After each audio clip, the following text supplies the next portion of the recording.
안녕하십니까. 방금 소개받은 KDI의 안상훈입니다. 이번 제4차 미래전략 컨퍼런스의 주제가 동아시아 경제질서 재편과 한국 경제에 나아갈 길이고, 부제가 경쟁, 협력, 혁신이라고 들었습니다. 또 그 내용의 큰 그림을 김태효 교수님께서 세계사적 관점에서 이미 잘 그려주셔서 저는 그 토대 위에서 생산의 국제화와 동아시아 산업 구조의 변화라는 주제로 말씀을 올리겠습니다. 이렇게 말씀을 드리고 나면 또 백서인 박사님께서 우리나라 반도체 산업 전략에 대해서 말씀을 하실 텐데, 그 징검다리 역할을 하기를 기대를 하며 발표 자료를 준비했습니다. 네 장으로 준비를 했습니다. 첫 번째로는 한국 경제 발전의 특성이 무엇인가를 한번 역사적으로 짚어보았습니다. 수출 주도형 경제 성장이 그 핵심이 될 테고, 그 결과로 우리는 어떤 산업 고도화를 이룰 수 있었는가를 먼저 살펴보겠습니다. 두 번째로는 1990년대 이후로 중국의 부상이 한국 경제에 어떤 도전 요인이 되었고, 또 그 과정에서 나타났던 경쟁과 협력이 한국 경제 산업 고도화에 어떤 기여를 했는가를 살펴보겠습니다. 세 번째 장에서는 좀 더 한국만을 보는 것이 아니라 좀 더 정치한 틀을 가지고 보아야 되겠다는 생각에서 생산의 국제화라는 개념을 들고 들어와서 동아시아의 무역구조, 산업구조가 어떻게 변화했는가를 한번 점검해 보도록 하겠습니다. 이 세 가지 장에서 확인한 것을 토대로 이번 컨퍼런스의 주제인 동아시아 경제질서 재편과 한국 경제에 나아갈 길에 대해서 어떤 시사점을 얻을 수 있을지 간략하게 한번 제가 짚을 수 있는 범위 내에서 논의를 함으로써 제 발표를 마치고자 합니다. 첫 번째, 수출 주도형 경제 성장과 산업 고도화 부분이 되겠습니다. 한국은 1960년대 이래로 수출 주도형 경제 성장 전략을 통해 단기간에 경제 성장과 산업 고도화를 성공적으로 달성한 나라로 평가되고 있습니다. 이미 김태효 교수님 발표에서도 나왔듯이 그 산업혁명 과정에서 산업 구조의 변화는 농업 부분 고용 감소와 제조업 비중 증대를 통해 경제 전체의 생산성 증대에 기여했을 뿐만이 아니라 분배 개선에도 기여했던 것으로 평가받고 있습니다. 좀 더 자세히 들여다보도록 하겠습니다. 김태효 교수님 발표에서도 나타났듯이 산업혁명을 통한 세계 경제의 도약의 출발점에 섰던 나라가 네덜란드입니다. 그 네덜란드가 산업화를 하는 기간이 얼마쯤 걸렸을까 생각해 보면 근 100년이 걸린 것으로 나옵니다. 이것은 KDI 선배 박사님이신 유종호 박사님의 분석 결과인데요. 1차 산업, 2차 산업, 3차 산업의 비중 변화를 토대로 산업화의 시점과 종점을 추정해 보신 것입니다. 그에 따르면 네덜란드는 98년 걸렸고 덴마크는 114년이 걸렸습니다. 그런데 그 이후 일본은 39년 만에 산업화를 완료를 했고, 대만은 20년, 한국은 19년 만에 산업화를 완료를 한 것으로 나옵니다. 이렇게 빠른 기간 내에 산업화가 가능했던 이유 중에는 기술 확산의 속도가 갈수록 빨라지고 있다는 것과 관련이 있습니다. 그래서 과거 산업혁명 초기에 증기 엔진 그리고 증기 선박의 기술이 세계에 퍼지는 데 걸린 시간이 120년이었던 것으로 나옵니다. 그런데 그 이후로 전신이나 전화는 한 50년 정도로 걸린 걸로 나오고요. 1950년대 이후로 PC나 인터넷 사용이나 셀룰러폰은 20년이 채 걸리지 않은 것으로 나옵니다. 이러한 기술 확산의 가속화는 최근에 들어올수록 더 극적으로 나타나고 있습니다. 맥킨지 글로벌 인스티튜트의 발표에 따르면 전 세계적으로 5천만 명 사용자까지 확산될 때 걸리는 시간, 새로운 기술이 도입되어서 그 사용자 수가 5천만 명까지 이르는 시간이 라디오의 경우에는 38년이었고 TV의 경우에는 13년이었습니다. 그리고 페이스북은 불과 1년이었고요. 앵그리버즈는 35일, 그리고 포켓몬고는 19일이었고요. 요즘 우리 한국의 그 K-팝 새로 앨범이 나오거나 새로 곡이 나왔을 때 5천만 명까지 액세스하는 속도는 몇 시간, 이 정도로 빨라지고 있습니다. 그 과정에서 한국은 어떤 식으로 그 산업 구조를 바꿔왔는가 하는 것은 한국의 수출 상품의 구성을 보면 극적으로 나타납니다. 그래서 1960년대 우리가 수출하는 것의 50% 이상이 1차 산업 원재료였고요.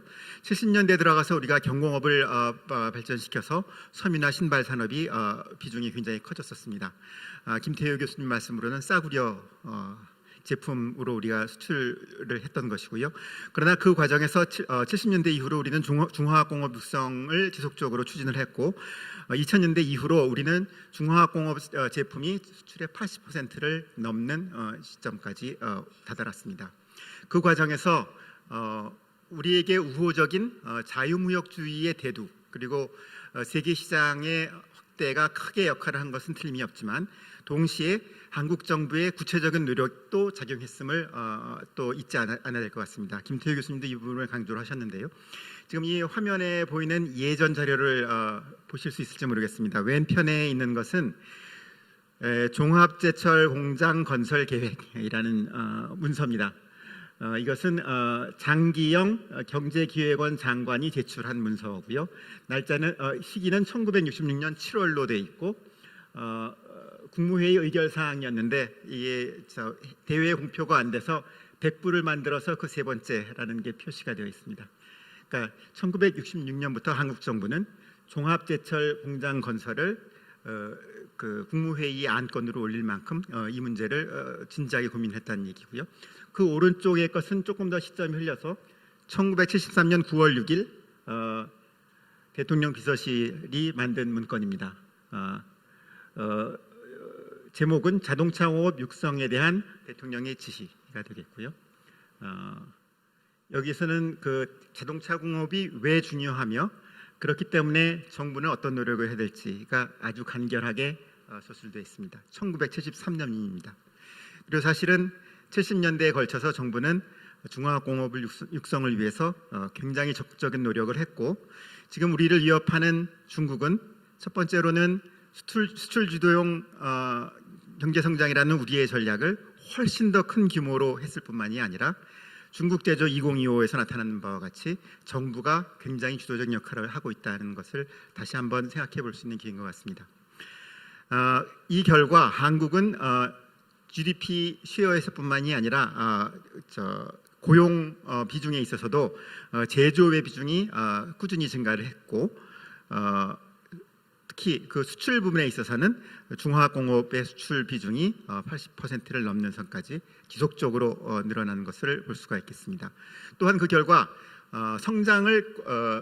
고도 성장을 빠른 시간에 이루었을 뿐만이 아니라 그것을 소득 불평등이 악화되지 않은 상황에서 이것을 달성했기 때문에 굉장히 주목을 받는 상황이라고 할 수 있겠고요.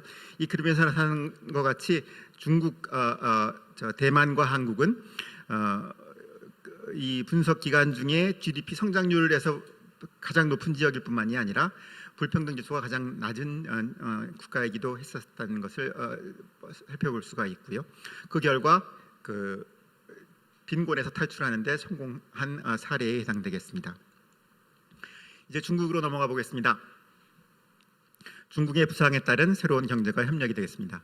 중국이 수출 주도형 경제 성장을 본격화하기 시작한 80년대 말부터 한국은 저숙련 노동의 집약도가 높은 의류산업, 신발산업의 비교 우위를 급속하게 잃기 시작했습니다.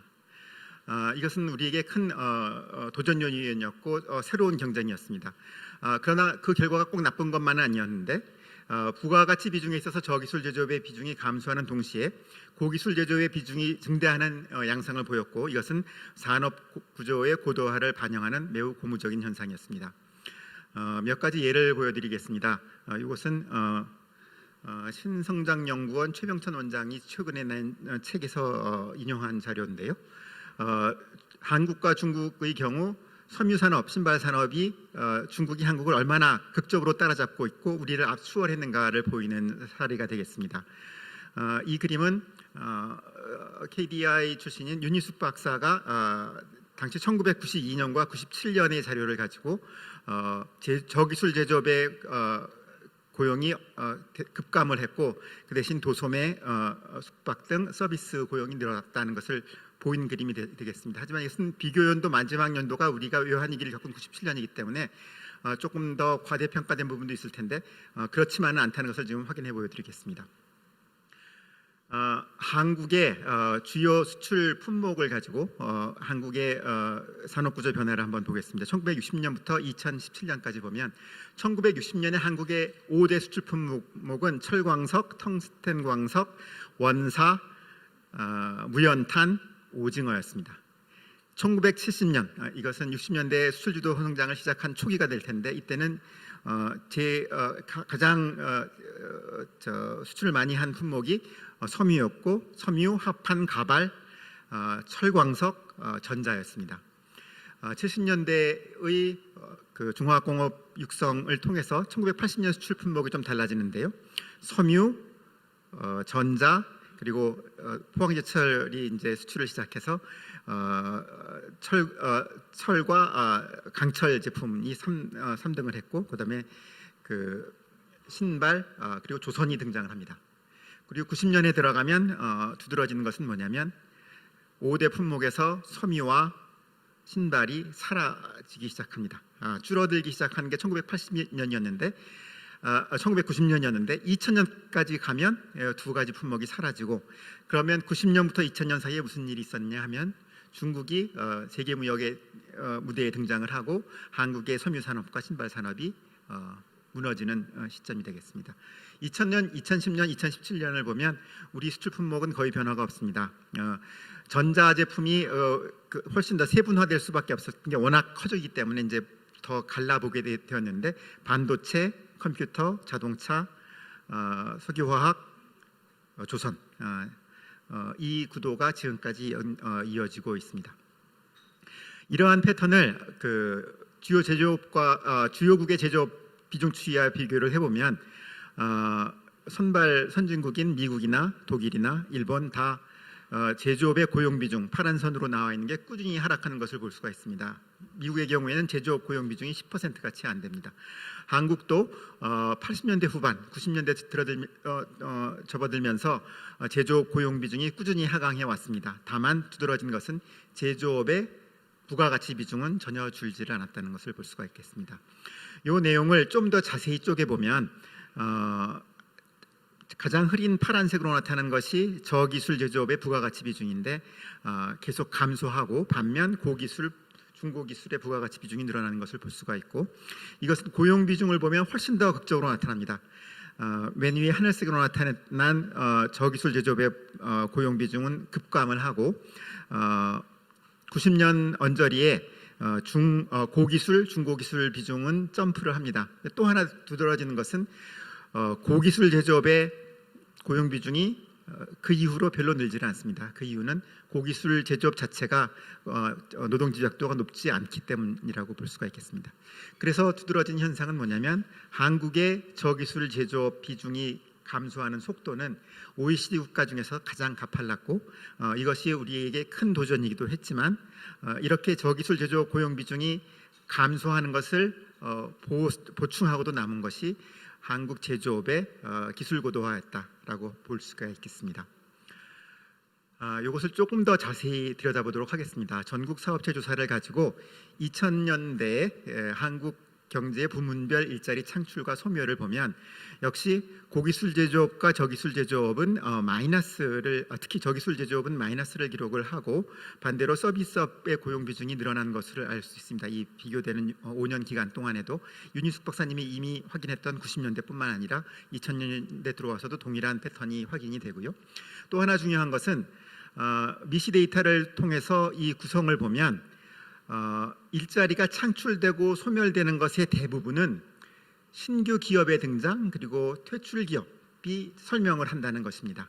그것은 일자리가 창출된 부분도 그렇고 줄어든 부분도 그렇습니다. 그렇기 때문에 기업이 새로 등장하는 것 그리고 있던 기업이 퇴출되는 것이 그 고용에 엄청난 영향을 미친다는 것을 확인할 수가 있고 이것은 2000년대 후반에도 동일한 패턴으로 나타납니다.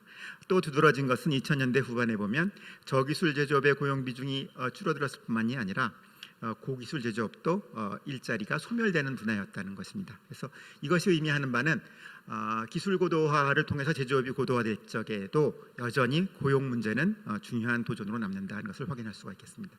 이것은 한국에 국한된 문제는 아닙니다. 주요국의 고용구조 변화와 일자리 양극화를 분석한 오토 등의 연구에 따르면 유럽의 주요 나라, 미국도 마찬가지고 한국도 동일한 분석을 해보면 정확히 동일한 결과가 나오는데 일자리를 저임금 일자리, 중간임금 일자리, 고임금 일자리로 나눠서 그 비중 변화를 보면 모든 국가에서 중간임금 일자리들이 줄어들고 고임금 일자리와 저임금 일자리가 동시에 비중이 늘어나는 것을 확인할 수가 있겠습니다.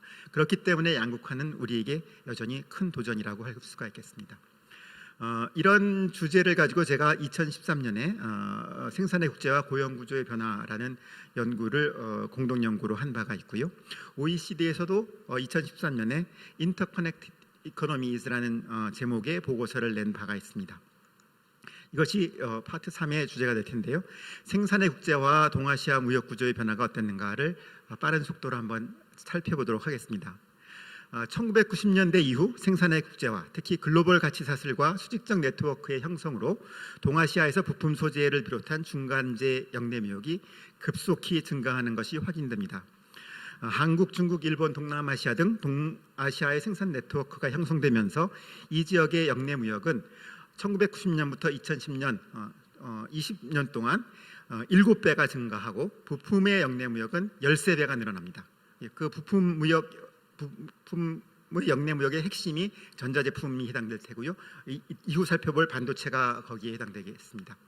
생산의 국제화는 섬유 산업에서도 있을 뿐만 아니라 특히 최근 들어 전자산업에서 두드러지게 나타나고 그 예가 아이폰의 예를 들 수가 있겠습니다. 그래서 글로벌 가치 사슬의 형성에 따른 무역을 볼 적에는 최종재의 무역만을 봐서는 놓치는 부분이 굉장히 많다는 것이 아까 말씀드린 OECD 보고서의 핵심 내용입니다. 예를 들어 유럽에서 최종 제품을 만들어서 미국을 수출할 적에 그 금액 중에 유럽 수출국이 기여한 부가가치 비중은 20%를 살짝 넘을까 말까이고 나머지는 중간재를 생성한 다른 나라들이 기여한 바가 굉장히 크다는 것이고 특히 그중에 동아시아의 기여가 굉장히 크다는 것을 간단히 그린 표입니다. 저는 이것을 통계 자료를 통해서 한번 확인을 해봤습니다. 아까 말씀드린 대로 동아시아의 역내무역이 7배 증가하는 기간 1990년부터 2010년까지의 그림을 볼 수가 있고 또 한 가지 두드러진 것은 2010년 이후로는 더 이상 늘지 않고 있다는 것을 또 확인할 수가 있습니다.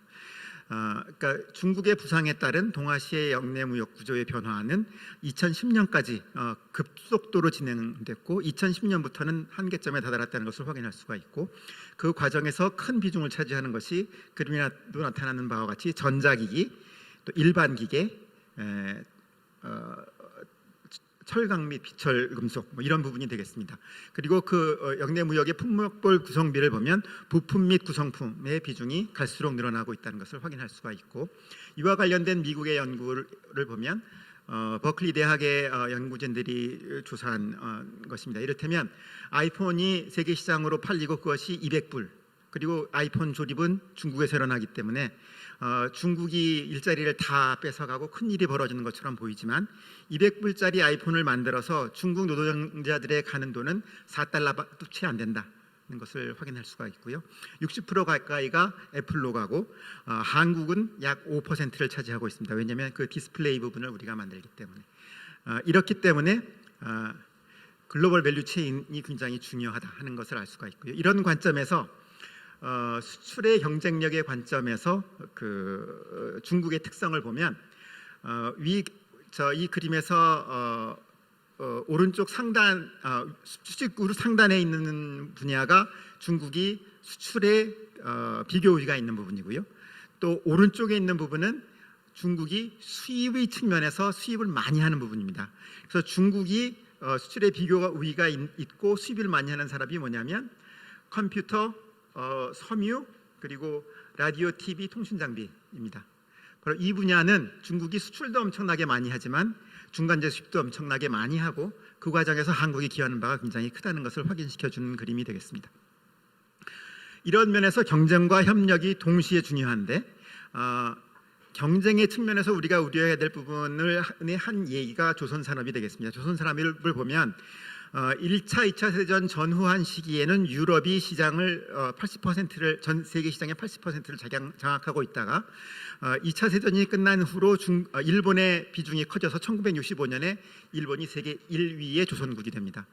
그리고 그 이후에 한국이 1974년부터 조선 산업에 뛰어들어서 1999년에 세계 시장 1위가 되고요. 그 다음에 출발한 중국이 물량으로는 2010년에 세계 1위가 됩니다. 그런 면에서 보면 한국, 중국, 일본은 어떤 면에서는 협력도 중요하지만 전자제품 같은 경우는 대단한 협력의 대상이었지만 또한 경쟁도 굉장히 크다는 것이 확인이 됩니다. 그리고 이러한 경쟁의 과정에서 우리가 어떤 산업을 잃게 될 경우 그 사회에 미치는 효과가 어마어마하다는 것을 2019년 사회학자 양승훈 경남대 교수가 쓴 중공업 가족의 유토피아 산업도시 거제의 빛과 그림자라는 책에서 나타났었고요. 그 전에 2016년에 미국의 댄스라는 사람이 쓴 힐빌리의 노래라는 책은 러스트벨트의 백인 노동자의 삶이 얼마나 힘들어졌는가를 굉장히 잘 보여준 책이 되겠습니다. 이 책에 동그라미 안에 쓰여진 게 뭐냐면요. 이 책이 어떤 인사이트를 주고 있냐. 트럼프의 등장, 브렉시트가 이 책으로 설명이 된다 하는 이야기를 하고 있습니다. 다시 말씀드리면 기술 패권 시대에서 어떤 산업을 잃게 될 경우에 그것이 미치는 효과가 굉장히 크다는 것이 확인이 되고, 두 번째로는 지금 미국이 왜 보호무역주의로 급격히 선회하고 있는가가 드러나는 그림이 되겠습니다. 이제 마지막으로 마무리 삼아서 4장을 간단히 설명을 드리겠습니다. 우리 경제는 지난 반세기 동안 성공적인 수출주도 성장과 산업고도화 과정에서 제조업을 중심으로 세계적인 경쟁력을 갖춘 인류 기업을 배출하기 시작했습니다. 그런데 최근 국제무역 이론을 보면 이론적 실증적 연구에서 모두 국가 수준, 산업 수준을 넘어서 국제무역에 참여하는 기업들에 대한 연구로 이동하고 있고, 기업의 의사결정이 매우 중요하다는 인식이 확대되고 있습니다. 그동안 후발자의 이점을 살려 단기간 내에 기술 경쟁력을 확보해온 우리나라의 경우 우리 주력 기업들이 향후 어떻게 관련 기업 생태계를 지속적으로 발전시킬 것이며 이것을 뒷받침하는 정부의 정책은 어떤 방향, 어떤 모습으로 추진되어야 하는가에 대한 근본적인 고민이 필요한 시점이라고 생각하고, 그런 면에서 1세션이 기획된 거라고 생각합니다. 제가 시간이 부족해서 뒤에 설명한 한국의 경우에 대한 어떤 실정형 분석의 결과, 또 이것과 관련돼서 인구구조의 대역전이 지금 인플레나 또 산업구조의 변화에 어떤 영향을 주고 있는가, 그러니까 그것이 중국의 대두와 또 중국의 인구 감소가 시사하는 바가 뭔가 하는 부분에 대한 논의는 생략을 하도록 하겠습니다. 감사합니다.